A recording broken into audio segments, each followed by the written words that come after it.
समीक्षा राज्यात दुष्काळाची भीषणता दिवसेंदिवस तीव्र होत चालली आहे। विशेषतः ग्रामीण भागात पिण्याच्या पाण्याची टंचाई जानेवारीपासूनच जाणवू लागल्याने सरकारने उपाययोजना सुरू केल्या आहेत। या संदर्भात रोजगार हमी योजना मंत्री नितीन राऊत यांच्याशी चर्चा केली आहे। आमचे प्रतिनिधी प्रफुल्ल साळुंखे यांनी। राज्यात अभूतपूर्व असा दुष्काळ आहे। विशेषतः मनरेगा हे राज्यातलं हे महत्त्वाचं डिपार्टमेंट आहे। दुष्काळ निवारण्याच्या संदर्भात जे जलसंधारणाची कामं व्हायला हवी ती या डिपार्टमेंटकडून होतात। या संदर्भात गेल्या महिन्याभरापासून या विभागाचे मंत्री नितीन राऊत राज्याचा दौरा करत आहेत। आपण विचारूया साहेब, राज्यात काय परिस्थिती आहे दुष्काळ संदर्भात आणि जलसंधारणाच्या कामांची काय प्रगती आहे? राज्यातला दुष्काळ हा 1972च्या दुष्काळापेक्षा जरा थोडासा वेगळा आहे। यावेळेला त्या दुष्काळाची परिस्थिती सुद्धा अति तीव्र सुद्धा आहे। तीव्र असण्याचं कारण म्हणजे पाण्याची टंचाई फार मोठ्या प्रमाणात आहे। गुराढोरांना चारा सुद्धा उपलब्ध नाही अशी ती परिस्थिती आहे। अशा परिस्थितीत या दुष्काळी भागात मनरेगाच्या माध्यमातून आम्ही मोठ्या प्रमाणात कामं करतो आहोत। शेतमजुरांना शेतकऱ्यांना दिलासा देण्याचं काम या ठिकाणी चाललेलं आहे आणि त्यासाठी विविध जलसंधारणाची कामं या ठिकाणी आम्ही हाती घेतलीत। ज्या वेळेला दुष्काळाचं हे सावट उभं राहणार अशी परिस्थिती समोर आली त्यावेळेला माझ्या विभागानं मृदसंधारण खात्याच्या आणि जलसंधारण खात्याच्या 2 टीम्स केल्यात आणि दोन्ही टीम्सला सर्वे करायला या भागात पाठवलं।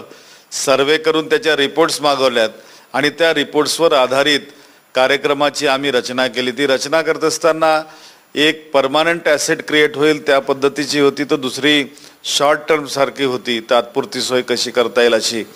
आणि त्या दोन्ही माध्यमातून माझा विभाग या भागामध्ये काम करत आहे। आता मी सातारा, सांगली, उस्मानाबाद, बीड, जालना, बुलढाणा या ठिकाणचे दौरे केलेले आहेत। या दौऱ्यामधली परिस्थिती बघितल्यानंतर काही भागात मोठ्या प्रमाणावर आपल्याला मजूर आढळतात, त्या ठिकाणी कामंसुद्धा आहेत, तर काही भागात मजुरांची उपलब्धता अत्यंत कमी आहे। परंतु तरीही नरेगाचं काम, रोजगार हमी योजनेचं काम अत्यंत समाधानकारक या ठिकाणी चाललेलं आहे। सर्वात महत्त्वाचं म्हणजे की मनरेगाची कामं जेव्हा होतात तेव्हा बऱ्याच वेळा बऱ्याच ठिकाणी आरोप होत आहेत, काही ठिकाणी तक्रारी येत आहेत की कुठेतरी मजुरांचे पैसे लाटले जात आहेत। नक्की काय तुम्हाला जाणवलं आहे आणि त्याच्यावर काय कारवाई करणार? एक लक्षात घ्या की मजुरांचे पैसे थकबाकी वगैरे असा काही प्रकार नाही आहे। जो प्रकार समोर येत आहे ते जुन्या कामांच्या विषयी बोललं जातं। ज्या कामांची मस्टरच आमच्या पुढे आलेली नाही आहेत की त्या ठिकाणी मजूर होते अथवा नाही, तर त्या ठिकाणी आम्ही पेमेंट करणार तर कसे करणार, मजुरी कशी देणार? त्यामुळं त्या ठिकाणचे जर आता अलीकडे आमच्याकडे मस्टर्स जर आले नाहीत तर त्यांच्या इन्क्वायरीज करायला आम्ही लावलेलं आहे आणि उच्चस्तरीय इन्क्वायरी त्यांचे सुरू केलेले आहे।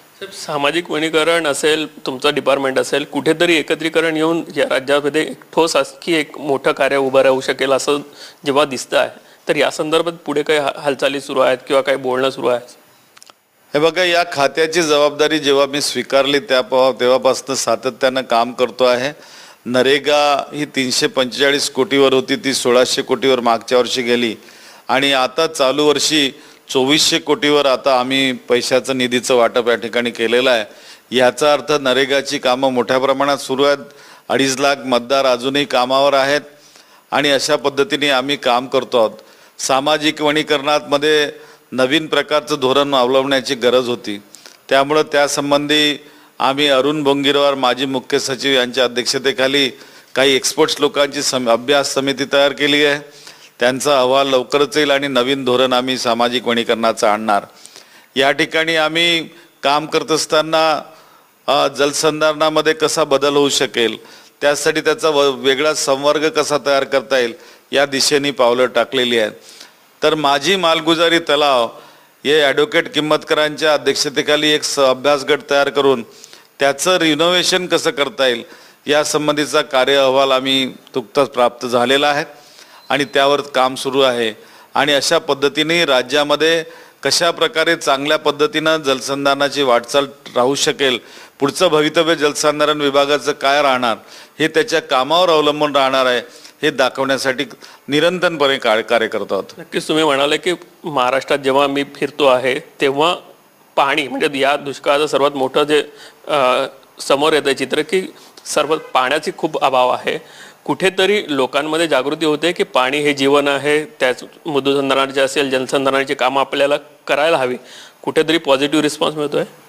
अर्थातच सर्वत्र पॉझिटिव्ह रिस्पॉन्स आहे आणि त्याच अनुषंगानं की आता या दुष्काळाच्या आतापर्यंतच्या कामाला आपण व्यवस्थितरित्या हँडल केलं. याच्या पुढं याची तीव्रता उन्हाळा येत असल्या कारणानं वाढत जाणार. लेबरसुद्धा या ठिकाणी मजुरांची संख्यासुद्धा वाढत जाणार. कामाची मागणी होणार मोठ्या प्रमाणात.